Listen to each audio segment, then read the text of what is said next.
As in last lecture, we have studied different accessories used in lathe machine. Now we will see lathe operations.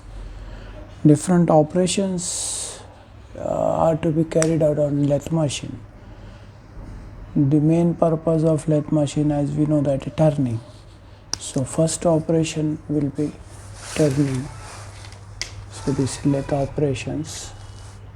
So first operation is turning. In turning, straight turning, step turning, taper turning, facing, thread cutting, knurling, drilling, boring, chamfering, parting off, grooving are the operations generally carried out on lathe machines. We will see one by one these operations. So first one is a straight turning or step turning or taper turning. In machining process, the single point cutting tool removes material from the surface of rotating workpiece. As you know that lathe machine, while working on lathe machine, work in cylindrical shape is to be held into the chuck, and that chuck rotates, and single point cutting tool is used for cutting the cylindrical surfaces. You can see in the figure. So this is the job, revolving workpiece, and this chuck and this headstock and this single point cutting tool. So this workpiece rotates, and the single point cutting tool applying the cutting force remove the materials. If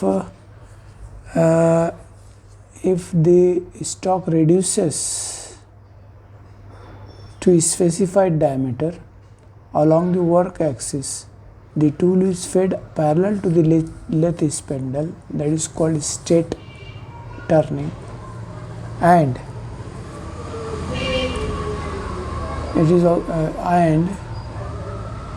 tools are moving in different diameters. This diameter, this another diameter, this another diameter. That is called as step turning or shoulder turning. So workpiece on which different diameters are to be turned, then the surface form from one diameter to other is called step. Then taper turning. Taper turning means the straight turning, step turning, not taper turning. So taper turning means the turning produces a taper along the axis of the workpiece. So suppose this is an axis of the workpiece, and taper turning means something inclined here or from here to there. So that is called step turning or conical turning, you can say. So taper turning.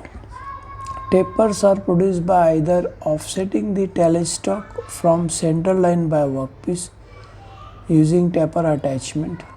Some short steep tapers can be obtained by using compound rest alone.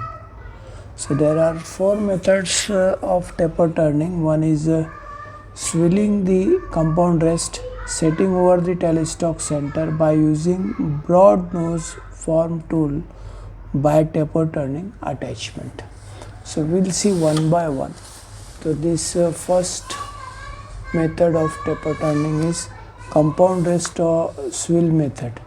So this is the compound rest, this workpiece, the headstock, and this compound rest mounted over the carriage, and we loose the compound rest and tight the compound rest at required angle, and this cross slide is used for moving the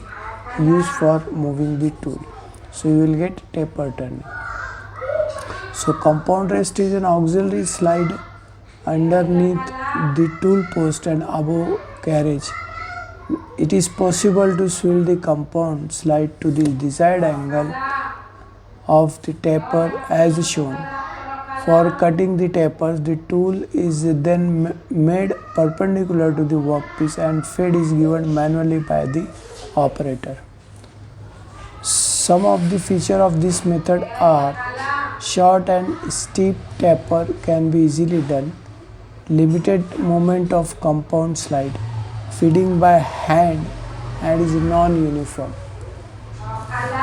Angle can be found out by using the formula tan alpha is equal to d minus d upon 2l, where alpha is the taper angle and capital D is the large diameter of the taper and small d is the small diameter of the taper, and L means a length of the taper. So suppose this is the taper, so this is the capital D and this is small d and this is the length of the taper. So capital means a bigger diameter of the taper, small d smaller diameter of the taper, and length of the workpiece or length of the taper. So you can find out the taper angle as alpha is equal to tan inverse d minus d upon 2l. Then telestock method. Telestock method. In this method, offsetting the telestock from its center position is done. So this is the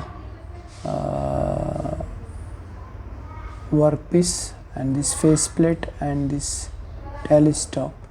Telestock is slightly shifted or slightly offsetted from the center. So this is an actual center of the live center and dead center. This center is to be shifted. Telestock center is shifted, slightly shifted, and the movement of the tool is the same. So you will get the taper, small diameter here, bigger diameter here. That is called offsetting of telestock from its center position is done. By this, the axis rotation of job is inclined by half angle taper shown. So here you can see in the figure to this original and shifting of the telestock half taper angle. So this offset is X. The feed to the tool is given in normal manner parallel to the guide base, thus the conical surface is generated. Then another method of taper turning is broad nose form tool. So this nose of the tool broad, that is tapered nose, and this taper can obtain. The taper turning by using form tool. This method uses special form tool to produce short length tapered, where the angle of cutting edge to form tool is half time the angle of taper core. The length of cutting edge is slightly more than the length to be tapered. The feed is given manually by feeding the tool straight into the workpiece. Feed is normal feeding, just this nose is taper one, due to which you will get taper, and this obviously according to the width of the cutting tool taper is to be made. Taper turning attachment. So another method for making taper is taper turning attachment. A taper turning attachment is produce wide range of tapers. In this method, the separate slide way is arranged at the rear of the cross slide. This slide can be rotated at any angle to be set up. Now next operation is facing. Facing, this is the workpiece and this telestock, this tool. So turning of this portion is called facing. In this operation, they finish the end of the workpiece to make the end flat and smooth. This end can be made flat and smooth, or length of the workpiece can be controlled. That is called as length control. And workpiece is held in the chuck and side tool is used. Then thread cutting. Thread cutting operation. In thread cutting operation, producing thread, this thread arte of different diameters and pitches on cylindrical job is called thread cutting operation. In this operation, helical grooves are produced by feeding the tool along the job axis. So this is the thread cutting. Chuck is held the workpiece and these helical grooves are made on the cylindrical surface of the workpiece, that is called threading. Then another operation, knurling. Knurling means the two types of knurling is there, diamond shaped knurling and plain knurling. So here this knurling tool is used and the cylindrical surface diamond, since the tool is diamond shaped, so you will get the embossing of diamond shaped pattern on the surface of the cylinder. This pattern is generally used on micrometer for tightening and loosening the micrometer. For gripping purposes, knurling is to be produced. So this is the process, embossing the diamond shaped pattern on the surface of the workpiece using a special tool known as knurling tool. The purpose of knurling to provide effective grip on the workpiece. The tool consists of set of hardened steel roller. So this hardened steel, single roller or double roller depend, with a teeth cut on their surface. So this diamond shaped knurling, and if there is a straight knurling, the roller will be like this. So this will be straight knurling. The symbol of this straight knurling and diamond knurling we have studied in machine drawing or mechanical working drawing subject. So straight knurling, and this is the diamond knurling. Okay. Now drilling. Drilling means to make a hole, and for that purpose this drill bit is to be held into the tailstock. It is an operation making a hole in workpiece with the help of drill. The workpiece is rotating on headstock and the drill bit is in the tailstock. The drill is fed normally into the rotating workpiece by rotating the tailstock and wheel. Then boring. Boring means enlarging the drilled hole, previously drilled hole, that is called boring. Here you can say this chuck, the workpiece, this hole already made, and this bore, enlarging the hole, previously drilled hole. So this boring tool is to be used and internal turning is to be done. So boring is always involved enlarging of an existing hole which may have been made drill by or many of the result of the core in a casting. When the boring is done in a lathe, the work usually is held in the chuck or on the face plate. Holes may be bored, straight, tapered or irregular contours. Boring is essentially internal turning while feeding the tool parallel to the rotation of the workpiece.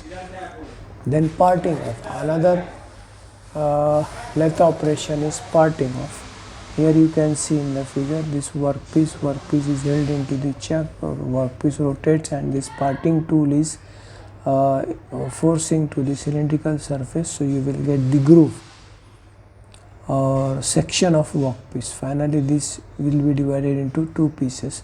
Parting is the operation by which section of workpiece is served from the remainder by means of cut-off tool. Because cutting tools are quite thin and must have considerable overhang, this process is less accurate and more difficult. The tool should be set exactly at the height of the axis of rotation by kept sharp, have a proper clearance angle and be fed into the workpiece at proper and uniform feed rate. So parting off. Then another operation is grooving. It is similar to the parting off, just it is not parting into two pieces, just making the circular groove or necking, you can say. In this process, the turning a groove or furrow on cylinder shaft or workpiece. The shape of the tool and the depth to which it is fed into the work govern the shape and size of the groove. The type of groove most commonly used is square, round and V shape. This is square groove. It may be V shape, it may be half round like this. So according to that, tool is to be selected. If you want to V, so V shape tool. If you want a half circular, so you will use form tool or half round tool. Then chamfering. Chamfering means the edges of face are to be beveled. That is called chamfering. Chamfering means removing of sharp edges. It is done with the help of cutting tool. Having cutting edges ground and form an angle chamber directly by applying tool on the workpiece. So actually when you will do the turning operations, cylindrical turning, the edges are like this. So to finish these edges, you have to do the chamfering. Okay, that is chamfering. So this is all about the lathe operations. Now we will see taper elements and how the taper angle is to be calculated in next lecture. Okay.